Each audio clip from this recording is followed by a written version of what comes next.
Chega por fin a semifinal da Copa do Sar. Mañá venres é a data definitiva escollida polo Cidade de Ribeira e o Calo nun partido que se tivo que adiar ata en 2 ocasións.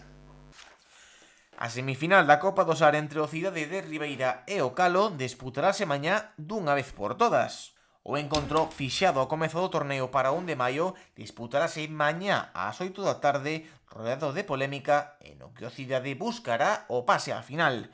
O Municipal de Rebordelo recibe un Cidade de Ribeira que xa non opta á fase de ascenso, motivo polo cal ofreceron mover a data do partido ao venres para favorecer a asistencia de afeccionados locais en Calo. Os dous conxuntos chegan á cita sen nada en xogo na competición ligueira. Ambos os dous ocupan a mesma posición nas súas categorías, o Calo no grupo 2 da Primeira Galicia e os de Ribeira na Preferente Norte. Sen aspiracións en Liga, o encontro copeiro aspira a estar cargado de tensión, xa que tanto locais como visitantes buscarán un oco na ansiada final.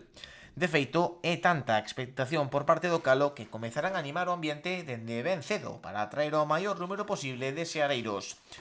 O Cidade de Ribeira chega ao encontro despois de 2 duras derrotas en Liga, 3-0 ante o Lalín e 0-3 ante Montañeros, deixan os de Manuel Ángel Pena fora do playoff. No horizonte teñen agora o compromiso ligueiro ante o Paio Saco para despedir unha temporada de ensoño na Preferente, onde mantiveron viva a ilusión da fase de ascenso ata o último suspiro. Buscarán fora da casa manter unha traballada 7ª posición.